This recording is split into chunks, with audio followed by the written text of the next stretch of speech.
Okay, it seems fine now. So I hope everybody is doing well. I'm doing all right at the moment.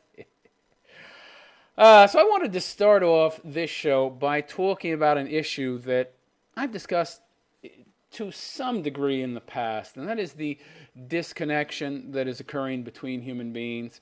And the reason that I'm talking about this is because I came across a video while I was on social media, and I was really, really impressed by it, by the level of observation, by the insights of the animator who created the video. It's a really great video, and it has a lot of very deep and I believe very accurate insights on how social media and technology, instead of bringing us together, is actually pulling us apart and making us ever more isolated, ever more alone, and ever less happy. So, first of all, let me get to the video. I hope the person who created it doesn't have a problem with me showing it. I give him mad kudos for his insight and his talent. So let's get to it, shall we? All right. That's not showing up. 1 second here. Oh, this is annoying. All right, let's see. First of all, is it working? All right, there it is. Okay. Yes, I have to move. Move my mic too. All right. Well, there we go. Okay. So I think this is really great work. The guy that created it, whoever he is, and it is a guy. It's a guy's name anyway. Hopefully we haven't reached the point in society like we have on that stupid Star Trek Discovery show where the main female character has a man's name. That's so woke. Yeah. So, yeah. I guess in today's new normal, it's assuming that a man's name means it's a man. Anyway, let's check this out, shall we?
So, yeah.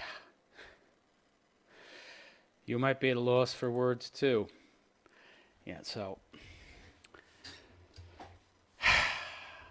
Yeah. It makes me very sad. When I first watched that, I was very sad to watch it. It resonated very deeply with me, and these were things I already knew and understood.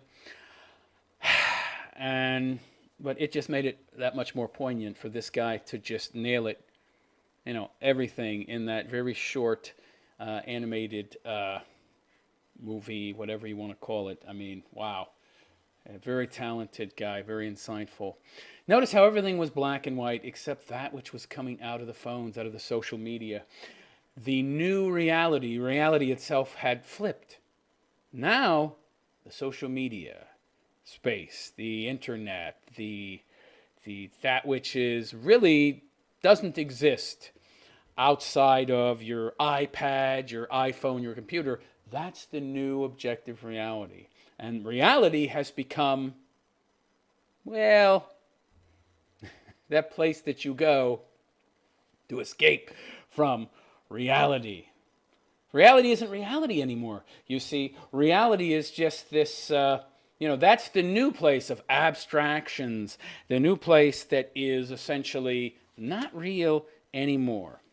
This is part of why people don't really understand reality very much anymore. They spend far too much time on social media. They spend far too much time on their phones. I've talked about this before. I mean, every time I take the train, almost without fail, 9 out of 10 of those people, sometimes more than 9 out of 10, are on their fucking phone. They get off the train, they continue to play on their friggin' phone even while they're walking.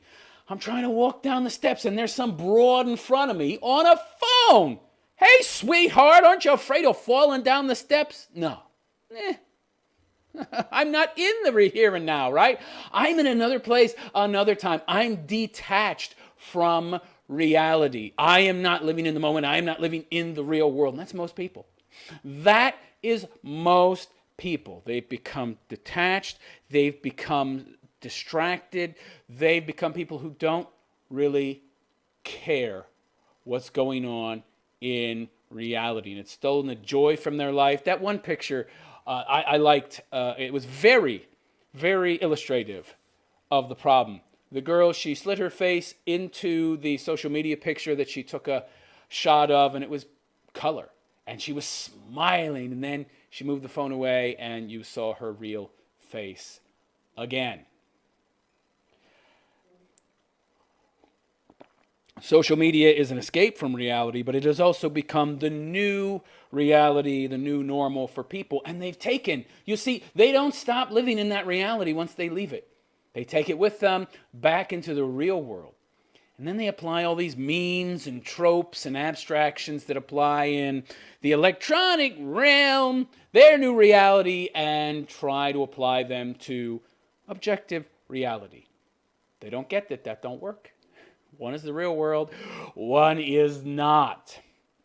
You saw how everything was black and white, and you saw the scene where you had hundreds of thousands, millions of people. Everybody was just in a giant garbage dump of used old phones, and they weren't even aware of their surroundings. They didn't see the horribleness, the hideousness of the world as it has become, dominated almost entirely by brain-sucking technology. Meanwhile, there's this glowing white little rabbit dancing around. Nobody saw it. The only color thing in that shot, dancing around, bright, glowing, dancing rabbit. I don't see it. I'm not aware. Unless it's filtered through my phone, through my social media. Boy, it's so sad. And you guys don't understand, this is the real goal of all of this technology. I mean, if you are paying attention and living in another world that essentially dominates all of your senses, and you take that world out into the objective world when you must be in that objective world. And even when you're in that objective world, you're spending 90+% of your time on your fucking phone. Well, then not only are you applying unrealistic standards about how the world should be, you're also not living in the real world. So you don't know what the hell's going on. You don't understand how reality works. You don't really have a clear, concise, objective, accurate view of what is going on in the world. And because you're addicted to this social media, and because your brain has just become this, well, essentially useless mass that is all about taking in input from this glowing screen and not really doing too much thinking about things. And even if you do think about some things, they're not things that exist in objective reality. Well, then you're easily controlled as well. Not to mention miserable. This is why the left and the right and these faux conservatives like Peterson and all that are trying to get you to accept being unhappy. Yeah, happiness. Well, happiness is so trivial, right? It's just so facile. You shouldn't be aiming to be happy in life. No, that's a tiny consideration. You should be focusing on so many other things besides being happy. Yeah, you should be content with being miserable 95% of the time and having to work your ass off to get a little tiny bit of happiness in the world if you get any. And you should be content with that. You should be content with less. Less happiness, less fulfillment in your life. I don't think that you all got the full impact of this piece. I really don't. I really don't. I want to watch this one more time. I just want you guys to really soak it in. I understand some of you don't want to bear with me, so you can all go off or go somewhere else, whatever. But I think it's important that you see all the messages here and understand exactly what the story here is in its completion. I know I went through a lot of it, but yeah, I think once is not enough. And I'll leave a link in the description as well where you can find it. Completely unaltered in its original version. This is pretty close though. All right, let's watch one more time.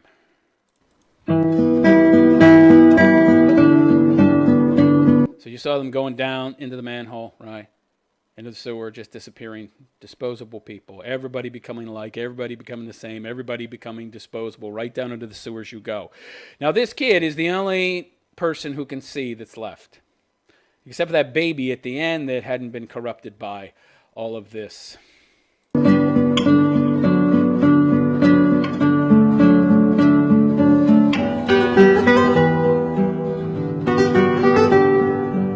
It's just the level of apathy is shocking.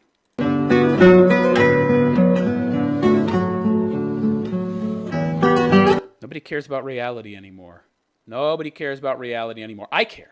But most people don't. I feel like that little kid. I'm that little kid with the big eyes.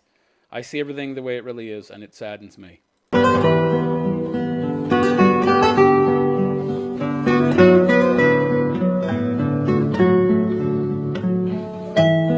See, when these people are forced to deal with reality, they become these shrieking, horrible, evil monsters. They don't want to deal with reality. They don't want to be faced with the objective world. Let me immerse myself in fantasy.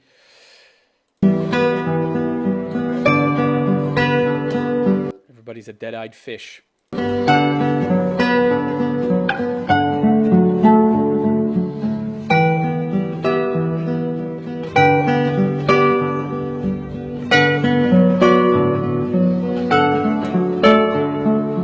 Kid's imagining himself, if it was a normal world where people gave a damn, I could do something like that, and I would be cheered on for it. People would notice. People would recognize my heroism, and that would be a beacon of light to everybody else. It would be an example to everyone else. People would recognize it, see my heroism for what it really was. But no, nobody cares. Nobody cares.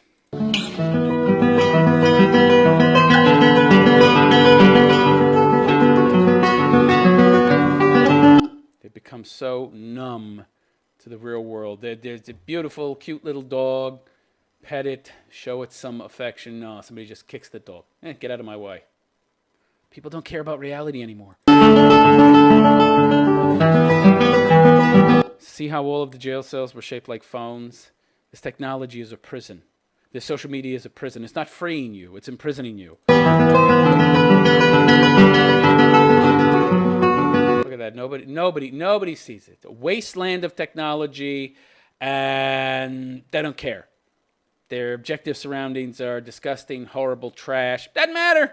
I have my social media. And even if a ray of light of sunshine, of beauty, of interest comes into this horrific world of garbage and despair and junk. I don't see it. I don't see it. I'm so jaded and apathetic and detached from reality. Doesn't even register for me.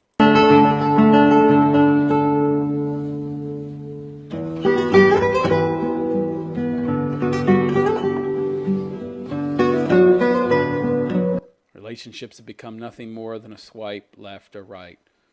Nothing has any meaning anymore. The value of personal relationships has been reduced to, just like shopping for food or clothes. Oh, it's all so convenient and easy and impersonal and lacking in any real depth or meaning.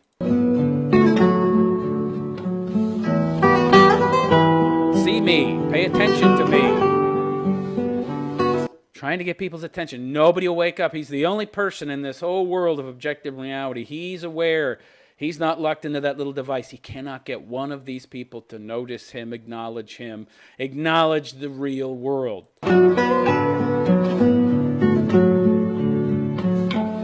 One person's being authentic. She doesn't have her phone. So there's 3 people in this video, in this animation, that are actually being real. She's dancing. She's being her real self. She's having some fun. And what are they doing? They're filming her so they can later, en masse, make fun of her and torture her and bully her on social media. Don't you dare be your real self. Don't you dare step outside of this electronic reality that we've all created. Don't you dare be an individual. Oh, no.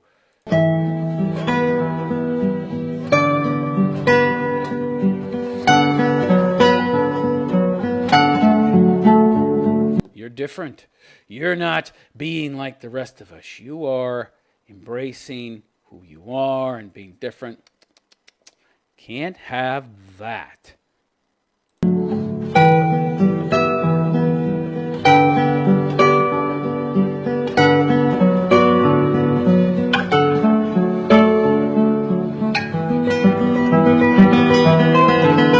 Look at this poor baby just born. Can't even get any attention. And that last picture, ass filler, the Kardashians. This type of immersion in abstractions and fantasy and social media and escaping from objective reality and detaching yourself from the real world leads to an embracing of degeneracy and isolation for those few people, like this poor girl who all she did was be herself. And now, look where she's at. The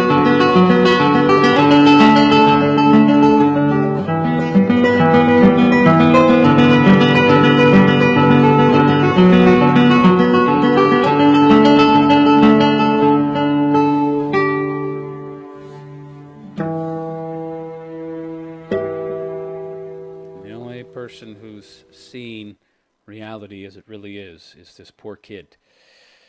It saddens him, and I feel the exact same way. We got to change, people. We got to change. Put that fucking phone down. Put that social media device down. Put that fucking iPad down. Embrace the real fucking world. Stop living in fucking cyberspace.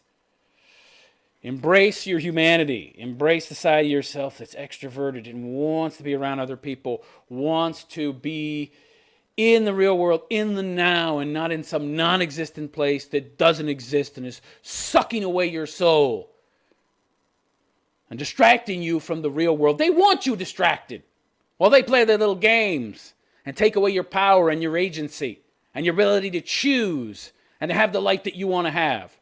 They want you distracted. It's easier to control you if you're distracted.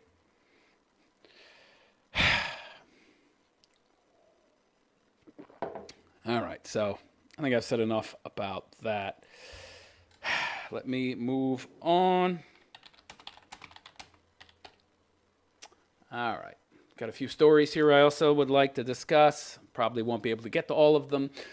All right, so let's move on to something a little more lighthearted. It tickles my funny bone after I get a cup of coffee. I need some more stimulant after watching an analyzing that animation. That's a very talented guy. Very talented guy. The animation was just like, right, the contrast between the real world in black and white and the very few instances of objective reality that were of interest being in color, and then every single time that you were having some kind of social media interaction or people were just viewing social media, that stuff was in color. Essentially, putting into greater contrast, greater focus on the fact that people see cyberspace, abstraction, subjectivity, non-reality is more interesting and more real than the real world itself. Anyway, again, on to something a little more lighthearted, as I said. So, this is great. I gotta love the entitlement in this story. Stay-at-home mom slammed after asking her husband for a $5,000 a month salary. That's insane. Woo! The joys of being a mother just aren't enough. Yeah, I need to get paid too. And I need to get paid a lot. Can you pay me a lot of money for being the father of your children? Because it does nothing for me, I mean, I think I should, actually, it does do something for me. I think I should be making about $120,000 a year. A while back, this ridiculous woman's magazine, or I don't remember the actual publication, but they came out with this bullshit about how women should be making something like $120,000 a year because, they're doing the job of a chauffeur and a cook and a nanny. It was like, yeah, they should be making that if they were working 24 hours a day. Yeah. But that would be assuming they got nothing out of it beside that salary, right? I mean, let's be honest. Stay-at-home moms, stay-at-home dads, whatever. They don't work 24/7, okay? A lot of the time you're sitting there watching Oprah and eating fucking Cheetos or whatever, while your baby crawls around under your feet or in its fucking crib. Maybe when it starts to cry, you'll go give it a fucking bottle. But it ain't like you're working 24/7, all right? If you add up all the work time when you're not sitting on your ass watching Dr. Phil, that pussy, that soy boy, you might have 8 hours a day. You're certainly not working 24. And the majority of these Western women these days, they bitch and moan about having to do anything outside of dealing with the kid. And even then, they don't want to do all that. The husband gets home. Here, you watch this little snot maker. I don't have any more patience for this. So not only is he going out and earning all the money, he's fighting traffic to get to work, get home, be there 8 hours that day, 9 hours really because you got a lunch break for an hour. Yeah, he's putting in his time, and then he's got to put in time for you as well, and you want a fucking salary? Get the fuck out of here. All right, so for any couple having children, can bring a lot of new financial stress and arguments into a relationship. Financial stress. But one stay-at-home mom has been slammed for explaining she wants a salary of around $5,000 a month from her husband to spend on going out with her friends, shopping, and treats for herself while looking after the baby? Wait, what? So she... Wow, I love this. I need to get a pedicure, and I take the baby with me to the manicurist. And when I go out with my friends to Starbucks, I sit there with my baby and put a pacifier in his mouth, and he starts crying. Oh, he don't start crying, because I'll smack him in the mouth. Whoa, wow, you got a real tough job there, lady. Jeez, I wish somebody would pay me $5,000 a month just to watch some baby. That's a very high-paid fucking nanny. I never heard of a nanny making that much money. Jesus Christ, what the fuck? It's her kid.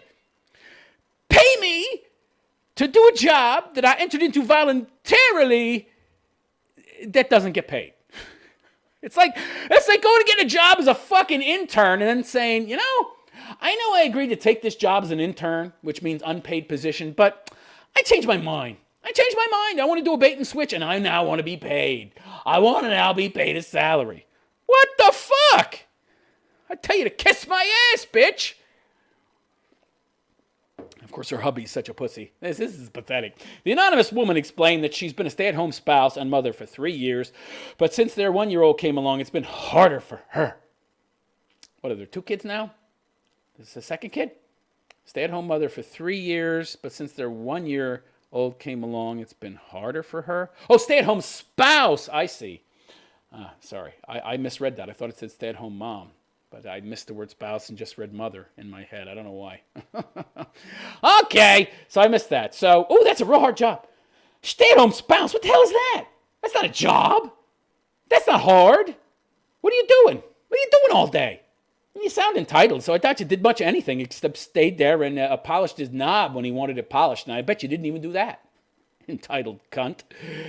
Oh, it's gotten so much harder now that I had a kid. But if I hadn't had a kid, he wouldn't have married me because, that's part of the marriage contract. And most people who get married expect to have fucking kids. I wanted to be taken care of forever, but now I have to do some actual work to earn my keep. Oh, no. There are a lot of things I want to change, but don't know how to, especially when it comes to finances, which I feel like I have no power over. Yeah, because he's the one making and earning the money? What do you mean you have no power over? I bet you pay a bunch of the bills. I bet he gives you money, access to a fucking account or something. I mean, you got to have access to something. Is he the one paying the bills too? Well, I guess it depends on the wife. If she's spendthrifty, he would probably have to be the one controlling the money. I have no problem with that.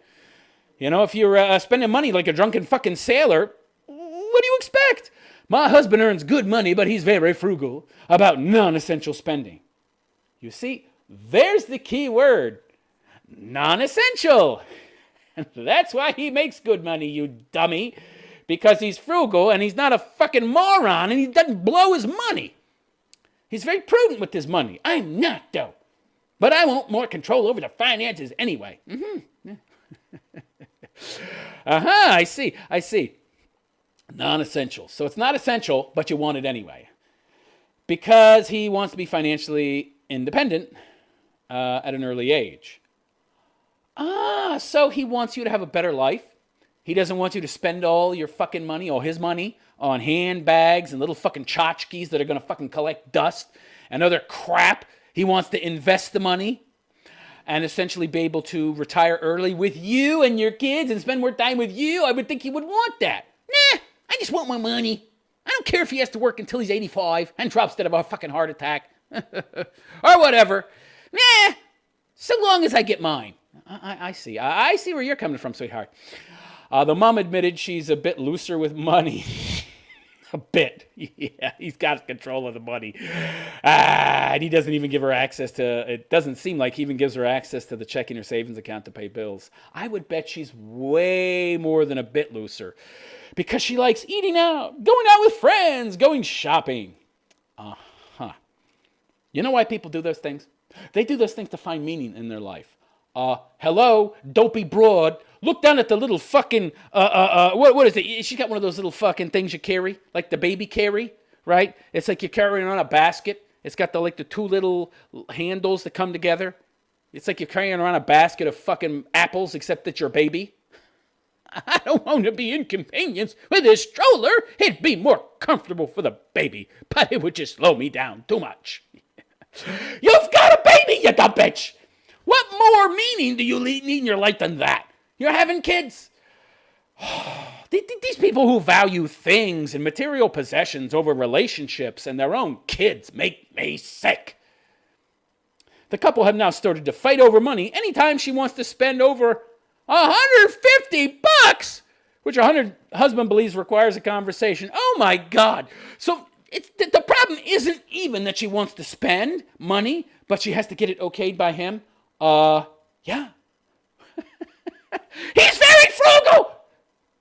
It's not even like he's going out and buying expensive shit like Mercedes and BMWs and yachts and shit. He's very frugal. You can't say, well, look at you going out there and buying all this expensive shit, these $2,000 cufflinks and these $3,000 shoes and this $1 million boat. You're so spendthrifty. You're so, yeah, you love to spend money so much. Why can't I? It's not like he's doing that. He's also frugal for himself. But I should be able to spend all of your money that I want to spend. Wow, the entitlement is just $150. What do you need to buy for $150? Yeah, I think it's appropriate that you have to have a conversation with him. Because let me tell you something, sweetheart. You're getting paid a fucking salary. You want to know how you're getting paid a fucking salary? What do you think people do with their salary, you dumb bitch? What do you think they do with it? What do you think their majority of their money goes toward, huh? food, electricity, water, gas, internet, cable, car insurance, car payments, mortgage, rent. Hello? You have all those things paid for. What more do you want? And he gives you money. Oh, but I have to go to him and get permission if it's over a certain amount. So he's obviously giving you money. Just it's not enough for you. You don't want to have to go to him. I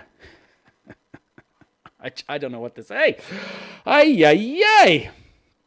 This means if I go out to get clothing, makeup, brunch, little treats, and the amount exceeds $150, I would need to call him beforehand and talk about what I'm buying. He's responsible, and you're not. He's a responsible person, and you're not a responsible person. I guarantee you, by the way, this same broad, if he wanted to spend more, she would require him to explain to her. You're a couple. Oh, my God. What's going on here? He expects you to be responsible and acknowledge that you're in a relationship where everything is shared and you have to get okay from the other fucking person because you're in this together, you dumb bitch. I'm not really in this together. I'm just here for his money. To get mine. I don't give a fuck about him. A marriage is a partnership, you dumb bitch. 50-50. And I guarantee you, if he was making any major purchases, he would discuss it with you first as well, because he's not a fucking hypocrite. This is great. She said she's been talking to her sister. Oh, well, you should listen to your woman sister. Yeah, listen to her, who's also a stay-at-home mom. And they have an agreement where she's paid by her husband for childcare and housekeeping. Oh, well, they have this kind of weird, unorthodox arrangement. So by all means, you should have such a weird, unorthodox arrangement too, because it's not called unorthodox for a fucking reason. Oh, no. These stupid people. Paid. You're able to buy pretty much anything you want. Little shit. Who goes out and spends more than $100 in a day? What are you talking about? She says she's going out and spending $100 a day. Really? And he's still got money to save? You should be fucking thanking your lucky fucking stars that you're able to fucking have such a comfortable life. But it's not enough. Oh, it's not enough. My pussy is too great an investment. I didn't marry this guy just to have to live a frugal life. No. Yeah, your sister's undermining your marriage. If you listen to your sister, you're going to be divorced in 10 years, which is kind of the whole point, really, of this feminist mumbo-jumbo bullshit. Even she's a fucking stay-at-home mom. She should be happy. She's miserable because he doesn't give me enough money for doing such an important job. Yeah. And I'm sure he loves being frugal, right? I'm sure he loves not driving around a BMW. I'm sure he loves not buying a fucking yacht. I'm sure he loves investing the majority of his money and having to fucking watch and scrape every little fucking penny and watch every little penny and every little cent that you spend. I'm sure he loves having to steward you. He loves having to fucking monitor your spending habits so that he can retire early and you can both have a better life together. Yeah. I'm sure he loves that, right? I don't want to sacrifice anything. My husband can sacrifice everything. I want to live the most comfortable life possible, and I should be able to spend unlimited amounts of money. Oh, my God. My sister gets a few $1,000s every month to spend on whatever she likes. Well, why don't you go marry her husband? I love this. Why don't you just go and get into one of these polygamous relationships and become Mormons and just get it over with, huh? He's so great, go live with him. Because they worked out that it would be around $3,500 US a month for a nanny. Yeah, but the nanny ain't living with you. If the nanny was living with you, it would be a hell of a lot less than $3,500, okay? And by the way, if you're living in California, you're not paying $3,500 for a nanny. You're going to get some little Guadalupe woman for fucking $2 an hour, okay?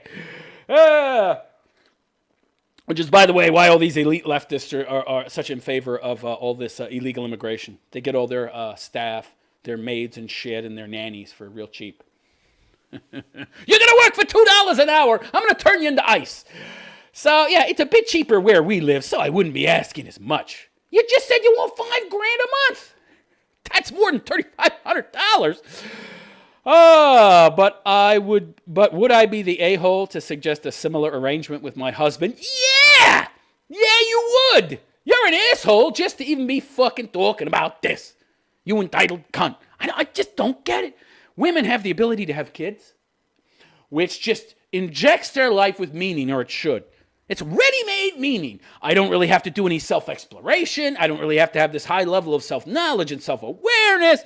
I could just pop out a kid and, oh, it's the meaning in my life, and this kid is so precious and wonderful, and it's just a privilege every day to be with this child, and then I'll have grandkids. No, they don't appreciate it.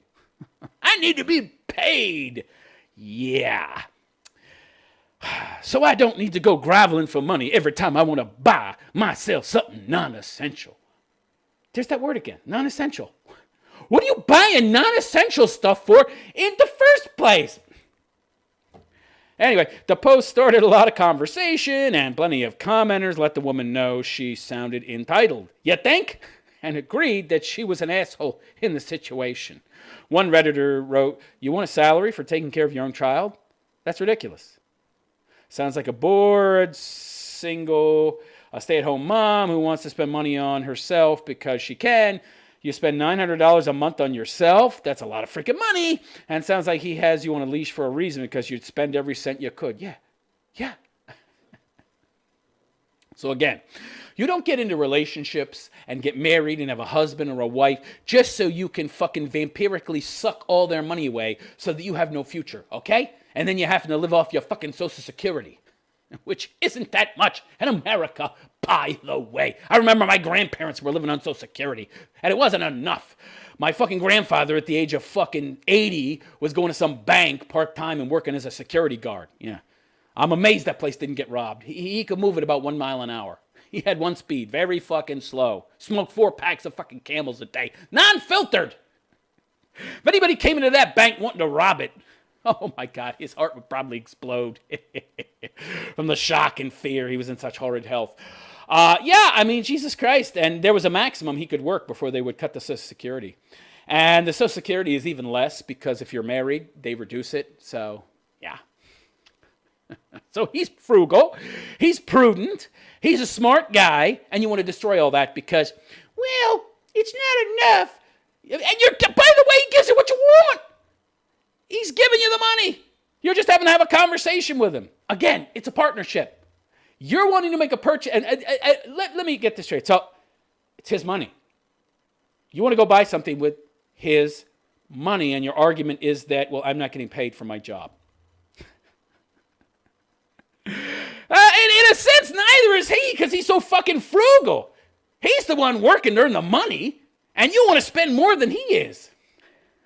For what? Taking care of your own fucking kid. And again, how many vacations do you get in a year? What are you talking about? You're not getting paid. You're going out, you're buying shit. You're just not allowed to spend more than $150 at one time. So the real thing here is that, she just feels like, I should be able to not have to ask. And again, you're in a partnership. Everything's 50 fucking 50. She can't get that to her head. I see this ending in divorce. I don't see this a relationship making it for the long haul. Anyway, let's move on. All right, so this story is interesting. Fatal employment. And this is something we already know, but women just like to ignore this. Men are 10 times more likely than women. People like to say woman. I call them waymen.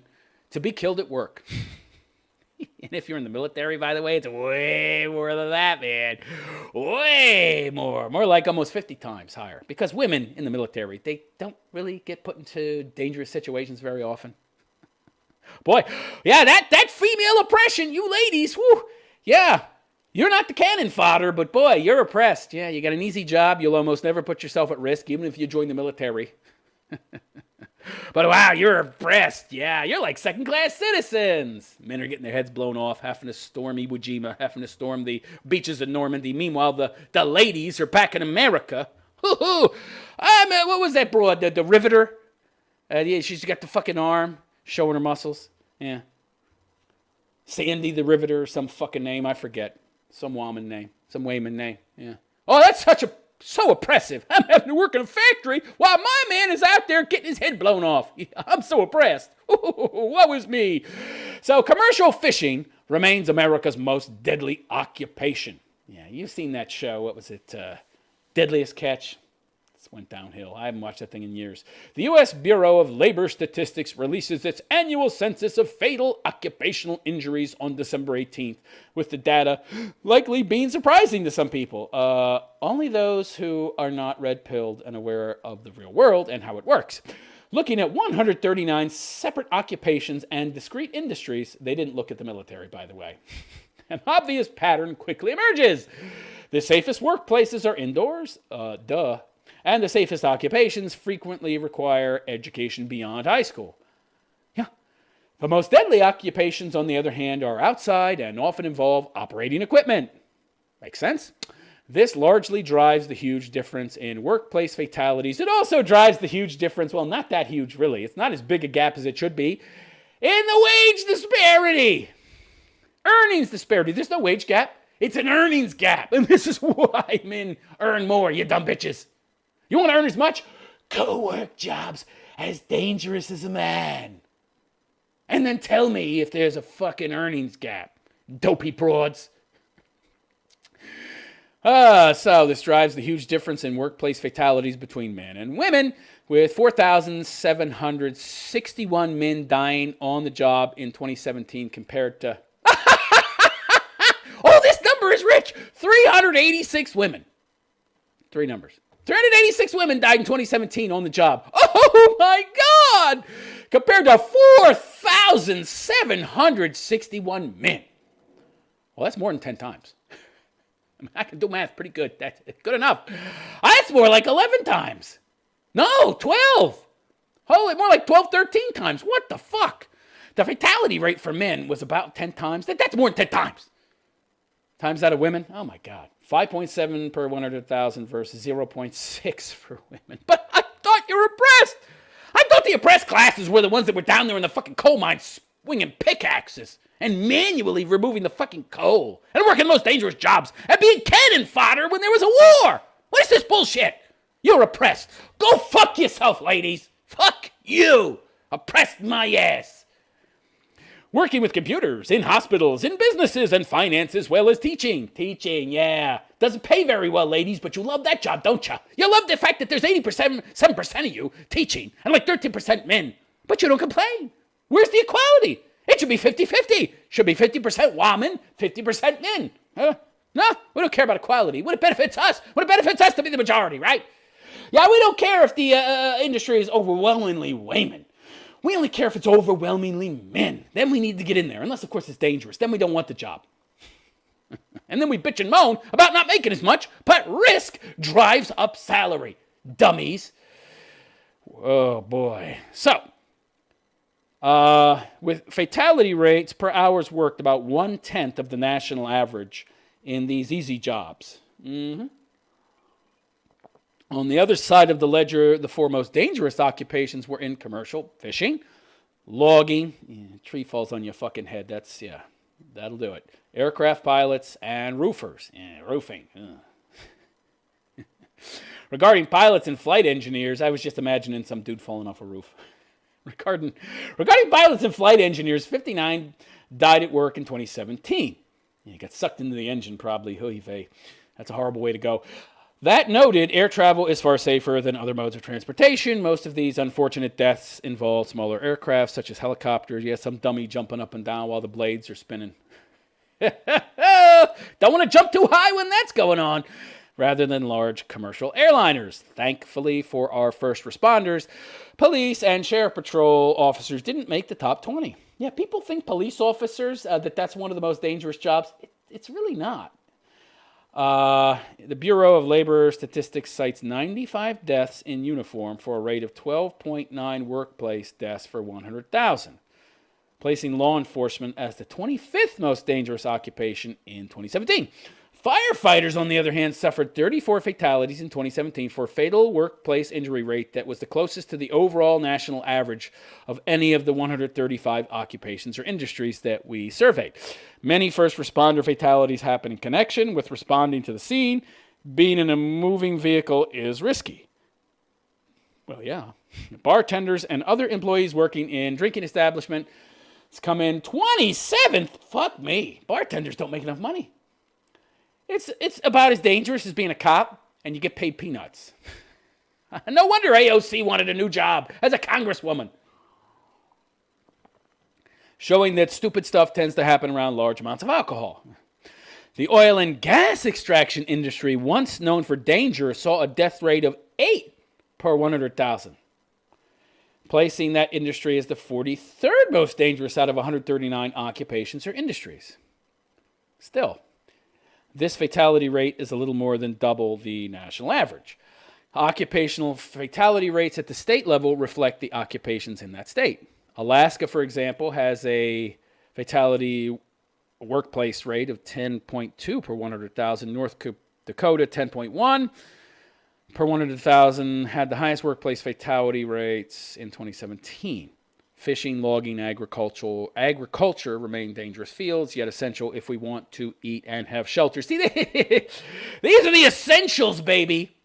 A lot of the stuff that women do, non-essential. Non-essential, like that woman in the last story wanted to buy all these little tchotchkes and crap. Non-essential.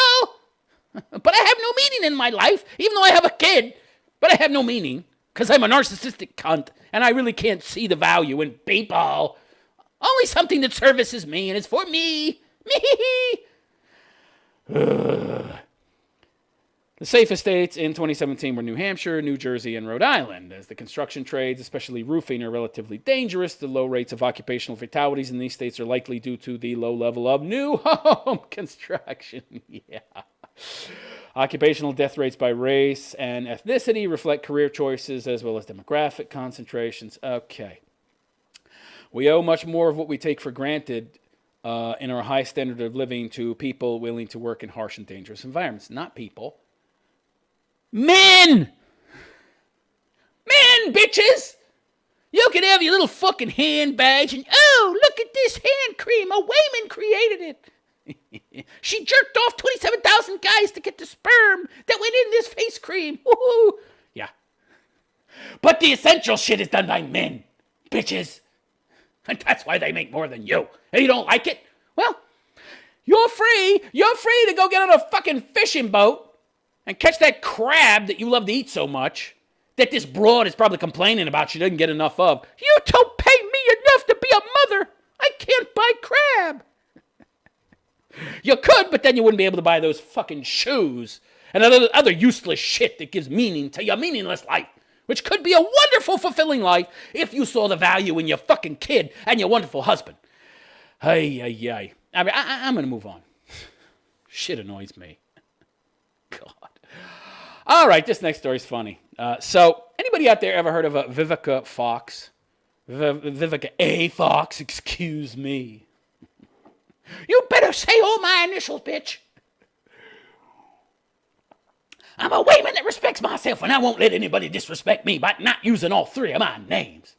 AOC, VAF, Vivica A. Fox. Fuck off. Fuck off, Granny. So, Vivica A. Fox, get this. So she's got some new TV show, some piece of crap. I guess it's a dating show or something. Oh, God. Hideous broad.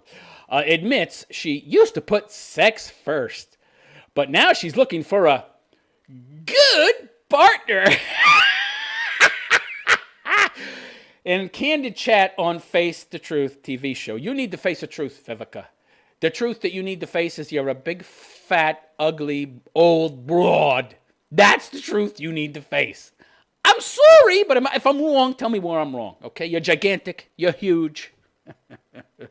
The plumpness is very apparent, and you're old. Where am I wrong? You might not like the way I couched it, but it's the truth. Face that, baby. So, Vivica A. Fox stayed focused on her career. What career? Has she done anything since that crappy Independence Day movie where the aliens got defeated by a human computer virus? Could you even infect an alien computer with a fucking one of our viruses? I would think that an alien computer created by a species that is so advanced that they can travel throughout the galaxy would probably have a pretty good antivirus software. Wouldn't you think?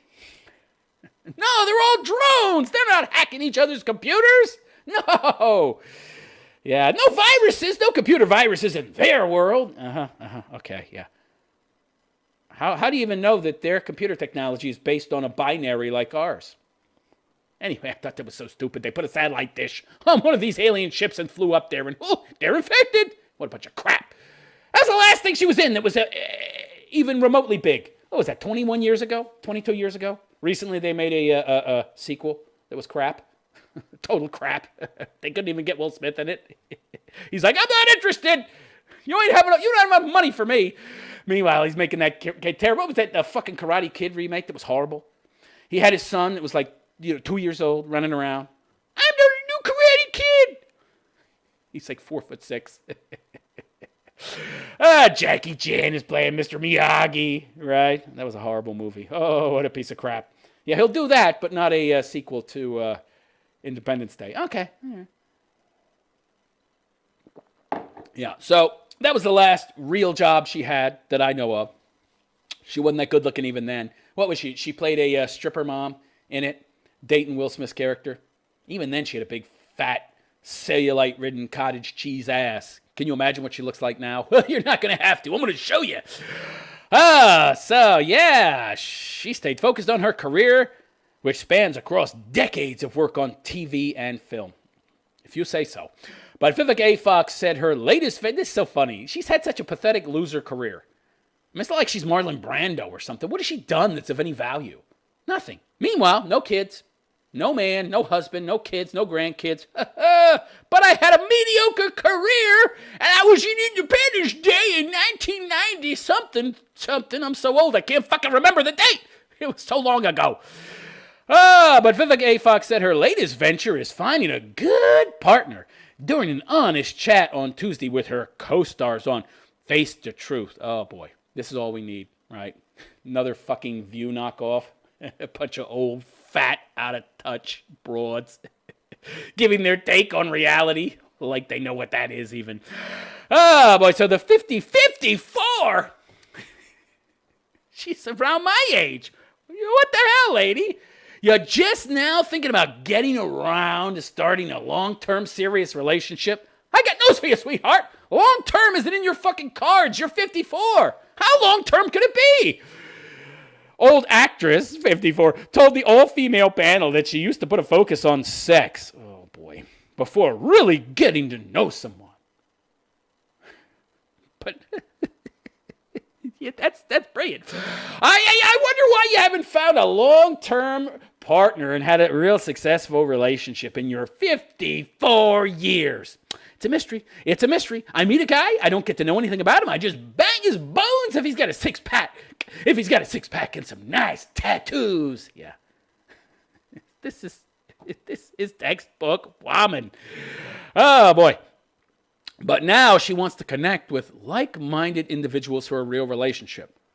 Well, if they're like-minded, aren't they just going to be nymphos like you that want to bang and not have any serious relationship? I mean, what do you mean like-minded? It seems like you're minded to fuck a lot and not have a serious relationship. Well, it's not about me. I could have had a serious long-term quality relationship even though I'm not really a quality person, It's all about what I'm looking for. It's not about me. Oh, really? Yeah, it's not about you. It ought to be about you. Yeah. I love it when people who are not quality people just one day decide, now I'm going to find a quality relationship. Have you stopped to think why you haven't found one yet?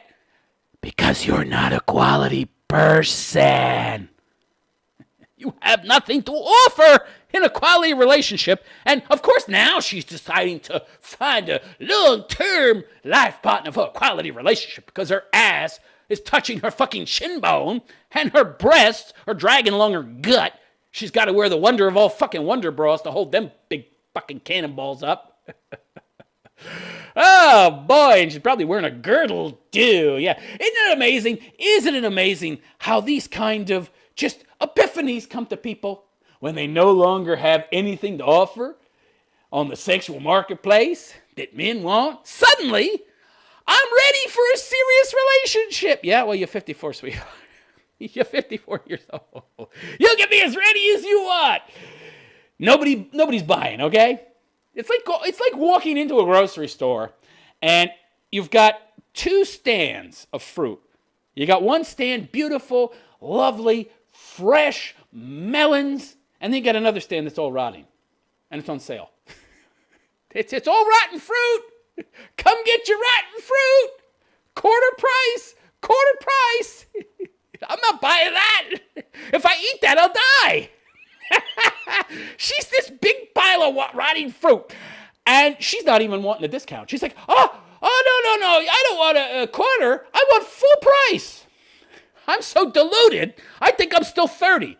And even then, she wasn't that attractive. Good Lord. I mean, again, I remember her in that fucking Independence Day. Big, fat, disgusting cottage cheese ass. You were post-wall then. Why weren't you cashing in your chips then, honey, to find a good man? I was still getting big black cock.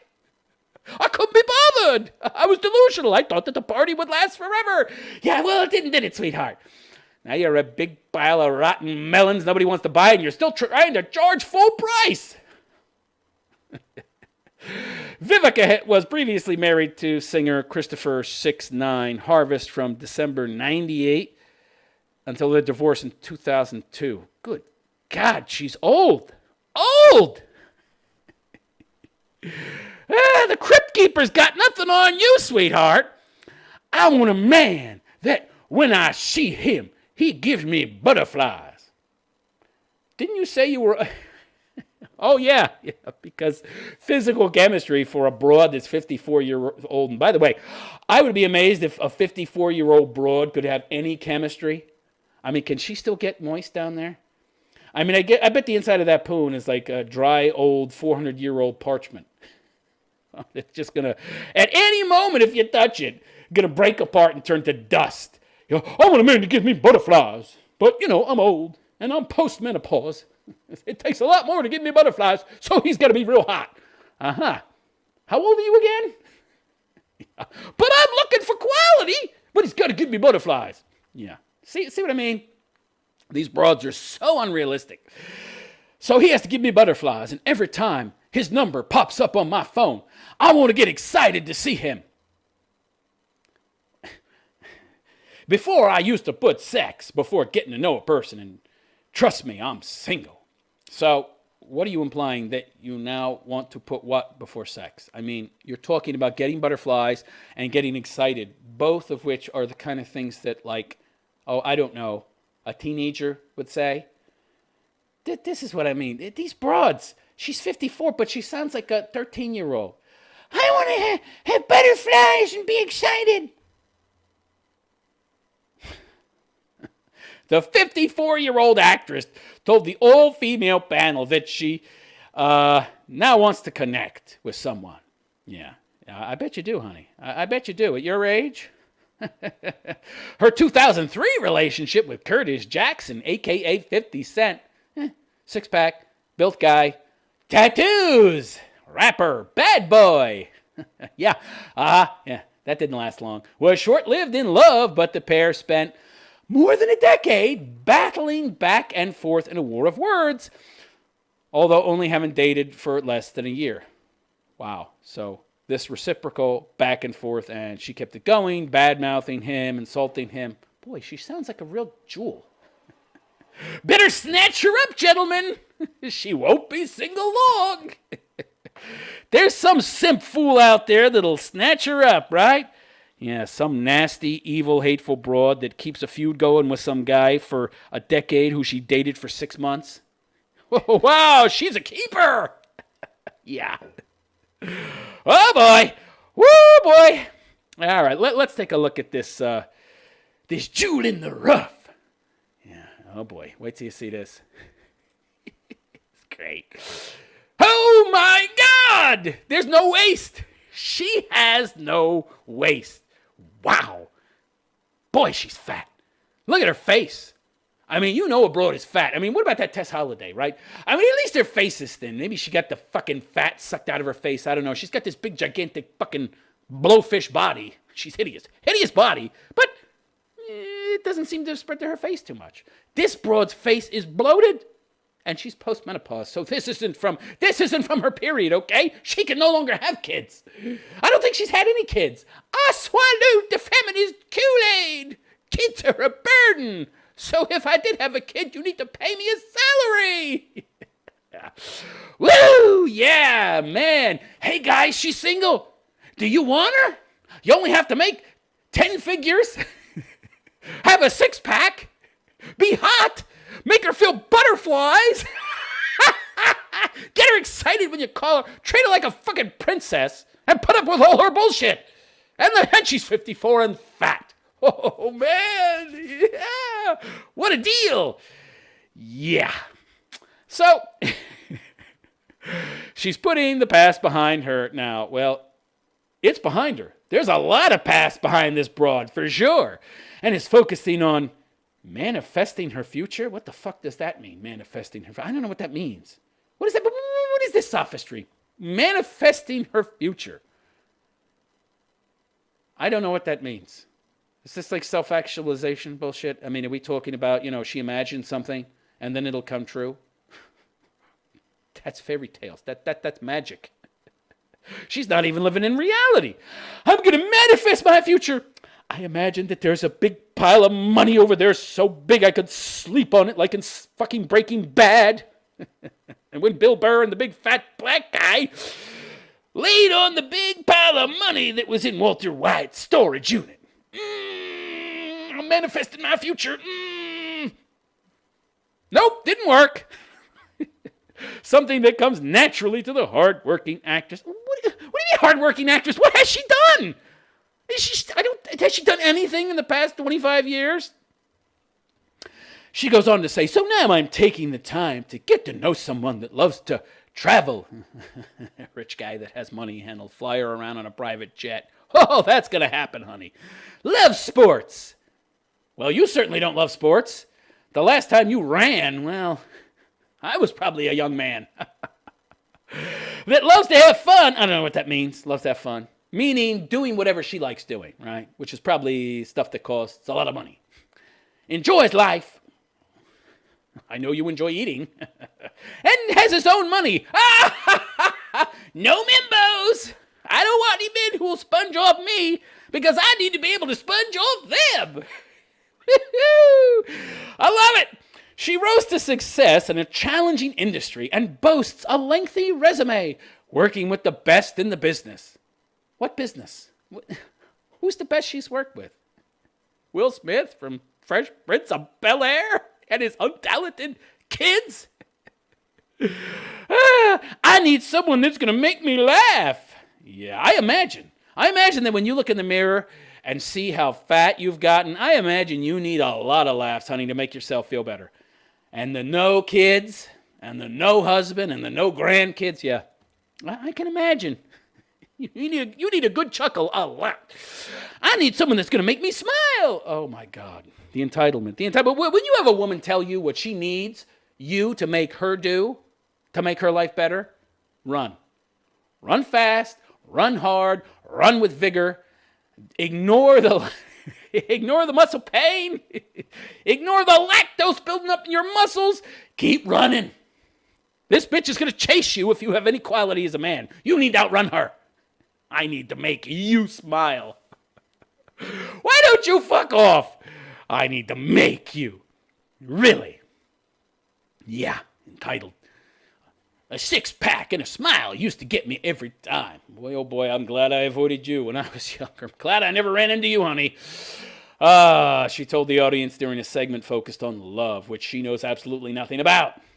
But now I've grown up. Have you? And by the way, at age 54, I would expect so. It took you long enough, and you're not even really grown up. You're talking about feeling butterflies and being made to feel excited and laugh, and you're talking like a child. I don't think you've grown up at all. She goes on to say, I'm looking for a good partner. I don't know what that means. I mean, I think I do. She wants a guy that's good looking and has all those wonderful qualities that she says she no longer cares about. But, she's looking for a guy that's over 6 feet, even though that's only 15% of the world population, and he has to make big money. Why the fuck would a guy that's over 6 feet, makes big money, and is, quote-unquote, good by your gold-digging, shallow estimations, why the fuck would he be with you? A 54-year-old over-the-hill broad?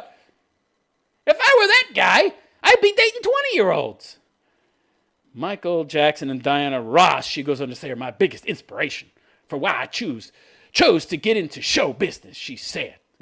The 5'7" beauty. Beauty? Oh my God, let's see some other pictures here. I disagree on the beauty part. I think you're really pandering to this broad here. Let's check out another pic. Ah! Whoa! What is the necklace? What does that say? It says bossy. The necklace says bossy. Are you kidding? Get the fuck out of here, bossy. Oh my God. Yeah, because a 54-year-old bossy broad who's going to tell me what to do. Oh, wow, that's a turn on, yeah. Because, I come home from work and I want to be challenged by some old chick. I don't even want to be with a woman my own age, for God's sake. Why would I want to be with her? Well, actually, she is around my age. I wouldn't want to be with her. I want to be with broads in their 20s that aren't bossy. And I don't think she knows how to have fun. I really don't. I can imagine her idea of fun is eating a lot. Yep. This picture screams. Instead of having a bossy necklace, she ought to have something around her neck with an arrow pointing up to her mouth and in large diamonds says, insert food here. And she's got her mouth in just the right position. In goes a donut. In goes a fucking hot dog. Like a big giant clown mouth there, except insert food. What's your order, please? Except this big clown mouth, you put food in instead of get it out. That's great. Oh, man. Yeah, she knows how to have fun. Yeah, Okay. So, the 5'7" beauty. Ugh. Oh, God. Boy, oh boy. When they go to this much trouble to define this woman as a beauty, she's anything but. Does anybody think she's attractive? Anybody? I don't. Pussy. When you see some broad that is reveling in how pushy she is, I'm bossy. I've got attitude. If you can't deal with my attitude, then you shouldn't deal with me. Mm-hmm. Yeah, bye. Bye-bye. Holy shit. Yeah, she's going to be single forever. I don't understand this. Talk about detached from reality. I don't think she needed social media to get detached from reality, though. No kids. 54. No husband. No nothing. Oh, but I have such a great career. I was Will Smith's stripper girlfriend in Independence Day in 1997 or whatever. I'm too old to remember. Oh, God. Yeah, that's some resume. That's going to comfort you, too, when you're fucking 84, right? Or 87 or whatever, yeah? With no grandkids, no kids. You're laying there dying from, diabetes or whatever because you got so fat. She's just going to keep packing on the pounds. These women don't lose weight as they get older, okay? Yeah. Yeah, I really want her. Yeah, not. Anybody interested? Oh, it's just comedy gold. Comedy gold. I swear, this is the kind of total and complete detachment from reality I talk about, though. 54, 57, 54, what was she? 54. Same difference. Same difference. A 54-year-old broad. I've just decided to find love now. You're about 30 years too late, sweetheart. You're about 30 years too late. Oh, feminism sold her a bill of goods, didn't it? Wow, they saw her coming a mile away. Hey, fatty! Other fatty. Yeah, you fatty. I'm a fat feminist, you're a fat feminist.